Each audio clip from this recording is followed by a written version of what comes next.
How's it going, everybody? Welcome back. And this is going to be my updated review on SiteGround. So, if some of you guys have been wondering what SiteGround's been up to, what kind of hosting they have, how's the reliability and performance, what's the uptime like, the features, today we're going to get through all of that. And I'll try to be as brief as possible so that you guys can get the information you want without having to spend too much time looking around. Okay, so let's get started with it. If you guys are interested, by the way, in a special discount for SiteGround, you'll find that in the description down below. Now, SiteGround claims an uptime of 99.99%. However, I've seen that sometimes it does go below 99.98%, as you can tell here. So we've got 99.98, 99.97, and if we go back in 2021, you'll see some 99.91. But you'll notice that there are plenty of 100% uptime. So from August or from March, rather, through August, it's all 100%, which is very rare to see with these web hosting companies.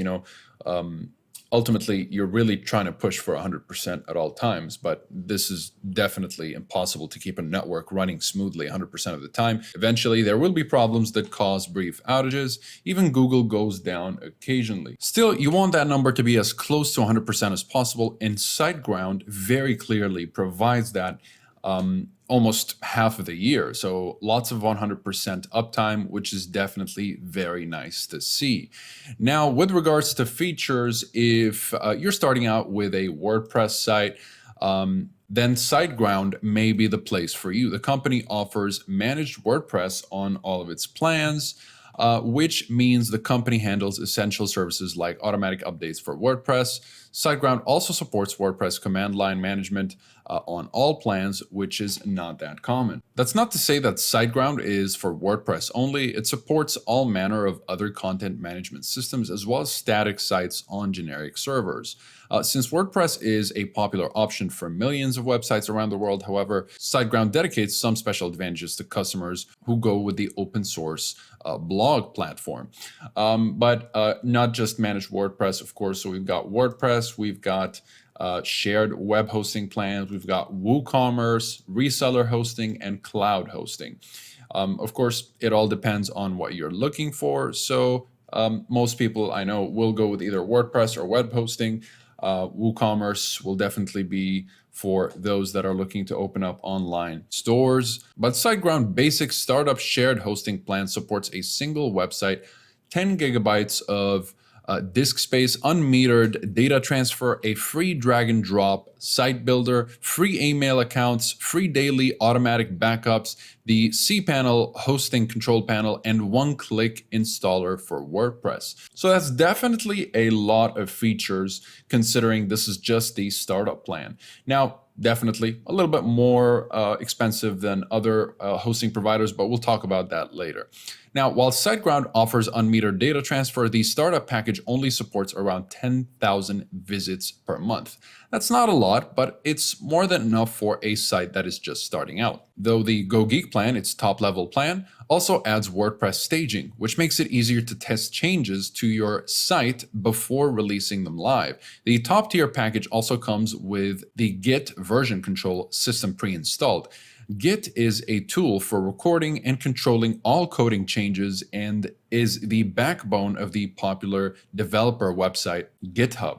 Git is an advanced user feature and is helpful if you have a team of developers working on your site. SiteGround also offers a cloud hosting product for those who need to scale their sites based on demand. This level of service is best suited to sites with high traffic, such as businesses and popular online destinations or services.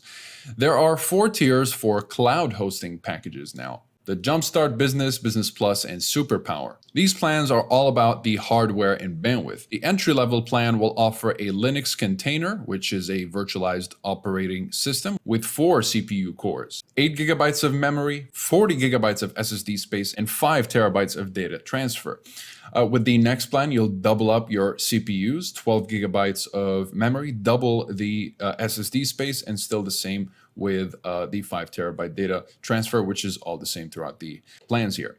And of course, the more you pay, the more you're going to get, all the way up to 16 CPU cores, 20 gigabytes of memory, and 160 gigabytes of SSD space. SiteGround also offers customized enterprise hosting solutions if your project is a little bit bigger than usual. Now, is SiteGround easy to use?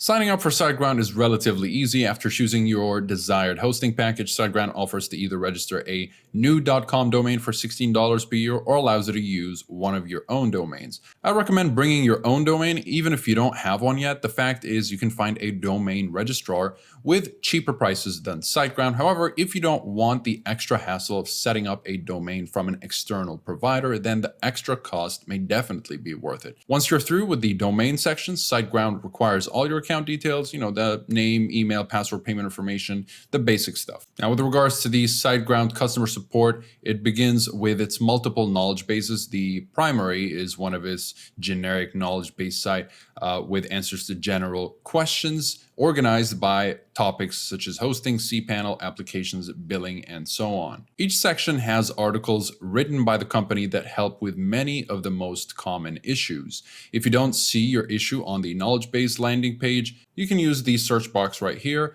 and hopefully you can find what your problem could be. Beyond the main knowledge base, there are also dedicated tutorials for WordPress, Joomla, Magento, and Drupal. If the DIY route isn't working for you, then SiteGround also offers 24/7 live chat support, as well as trouble tickets, of course, to the paying customers. Now, for new customers, SiteGround requires a 1-year commitment to get its best price. Pricing for the startup package with the shared web hosting here is $399, but after the first year, it will charge you at nearly $15 a month.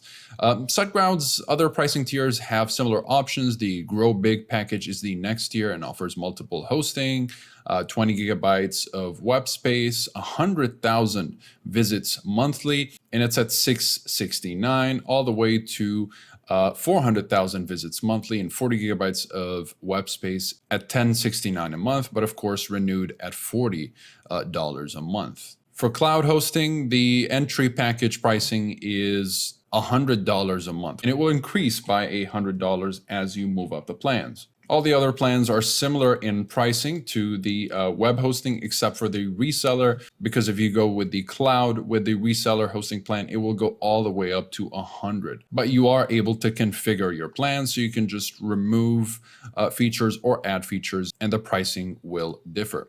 Now, SiteGround is a nice service with big pluses to recommend it, such as automated WordPress updates for everybody. While other hosts do that, it's rare to see this at the bargain basement hosting levels. It's also great to see another web hosting company that is upfront with its pricing and one that does not automatically opt you in to high-priced add-ons.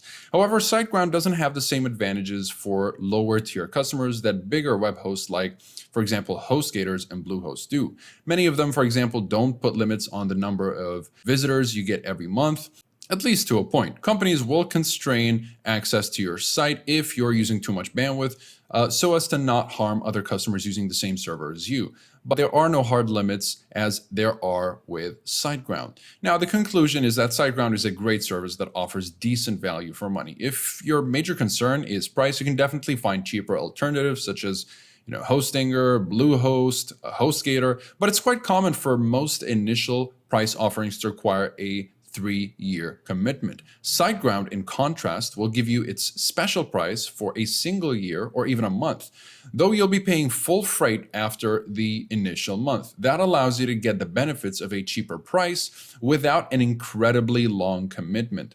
Beyond price, some of the basic managed services it provides, such as automated WordPress updates and free automated daily backups, are a huge plus as well. The limitations on bandwidth are a definite drawback, but SiteGround is largely competitive. The biggest question with SiteGround is whether you want to give up its added features in favor of a cheaper price elsewhere. So it's really up to you. And of course, the uptime is a huge factor, especially if you're going with any reseller plans and you have an online store and you want your store to be up and running for as long as possible with little to no downtime. SiteGround is a wonderful option. So that's pretty much it for this review. If you guys are interested in SiteGround, you will find a special discount in the description down below. And of course, if you're interested in the other services that I mentioned, such as Bluehost, HostGator, and Hostinger, you'll also find links to the full reviews in the description as well. So besides that, comment below if you have any questions. I'll be happy to answer all of them. Like and subscribe if you'd like to support the channel and stay up to date with everything web hosting. Thank you guys very much for watching, and I'll see you in the next one. Have a wonderful day.